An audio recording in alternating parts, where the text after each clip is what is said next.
Welcome back to News Geelong.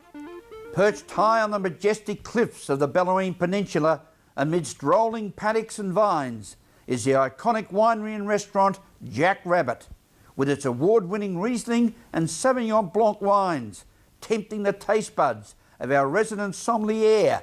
Debbie Meany reports. At a recent international cool climate wine show, Jack Rabbit Winery came away with 4 fabulous awards. I spoke with Lindsay Sharp here at the winery about just what those awards mean for them and for the Bellarine Peninsula. Lindsay, we've got a display of some wines here. Pretty fabulous. You've had some exciting news at a recent wine show. We have, Deb, the International Cool Climate Wine Show, held for the 12th year this year over in Red Hill, and we've got 4 wines that took home medals. The Pinot Grigio, our Chardonnay both got silver, and our Blanc de Blanc and Pinot Noir took out bronze. So yeah, it's exciting. Our focus here at Jack Rabbit is very much on traditional methods and showcasing cool climate wines, which the Bellarine region is all about. Okay, no, that's not really. I'm just trying to think of. All right. So, how does this help Jack Rabbit in the future? Does it give you a step in a direction that gives you more sales, more obviously exposure? Well, it helps us have coat hangers, I guess you'd call them, to show patrons that our wines are up there with the best in Australia. And basically, it's another form of benchmarking. So these awards really do help get the name of Jack Rabbit out there, and particularly the Bellarine Peninsula. So something you'd like to put forward into a number of shows? Oh, absolutely. It's a good way of benchmarking, and then when you take home medals, it's a good way of reinforcing the fact that our wines are up there with the best in Australia. Here at the Jack Rabbit Winery in the Bellarine Peninsula, this is Debbie Meany for News Geelong. Thank you, Debbie. Once again, enjoying the spoils. And now it's time for the experts to share their wiseness in our footy tips throughout the 7 leagues, from the grassroots to the elite. First up, it's over to Mitch Cleary. Thanks, Rollo, and here are my tips for GFL action round 11. St Joseph's plays host to South Barwon in the top-of-the-table clash tomorrow at Drew Reserve. The Joes have been craving respect from the rest of the competition, and it would come not much bigger than this if they would knock off the Swans. I'm going to tip the Swans by less than a kick in a nail-biter.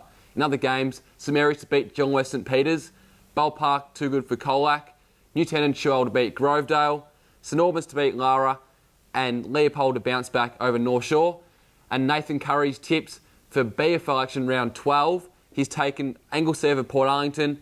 His drives the Hawks to be too good for Mottawarri, Torquay too strong for Newcombe, Queenscliff to continue at the top over Barwon Heads, and Ocean Grove to beat Amos at Queen's Park. But over to you, Grubby. Yeah, thanks, Mitch, and g'day viewers. Welcome to Grubby's Tips.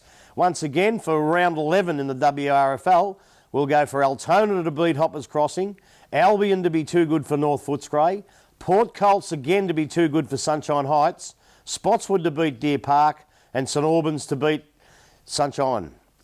In the GDFL in round 11, we'll go for Inverleigh to beat Winchelsea, Belpost Hill to be too good for North Geelong, Werribee Centrals to defeat Belmont, Anarchy to get home in a close one against Corio, Thompson far too good for Geelong West, and in the match of the day, we'll go for East Geelong to knock off Bannockburn. Thanks very much. See you next week, and it's over to you, Troy. G'day guys, it's Troy Selwood here, captain of the VFL Bendigo Bank Cats, and here are my tips for both AFL and VFL round 14.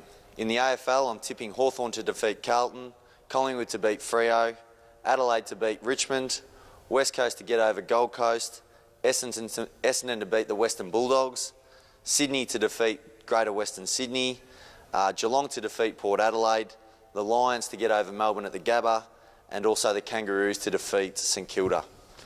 Now in the VFL, I'm tipping Port Melbourne to defeat Sandringham, Box Hill to beat the Northern Blues, Werribee to defeat Casey, Collingwood to defeat Frankston, and Williamstown to defeat Ballarat, and of course the Bendigo Bank Cats to defeat Coburg. We'll be playing down at Reed Oval in Warrnambool, 2 o'clock this Sunday. So anyone down in that area, we'd love to see you there, and obviously wearing some blue and white hoops. See you then. Thank you, Troy Selwood. And to finish off the tips, we turn to the Colac and District Footy League, where I expect Birregurra to defeat Otway Districts down at Jellybrand, Illawarra Biak at home over Apollo Bay, South Colac will defeat the Western Eagles at Irrawillippi, Simpson to be too strong for Lorne at Simpson, and the LV Swans far too strong for Colac Imperials. Top of the table, Forest has the bye. As we go to a break on News Geelong, we'll return with more sport and weather after this.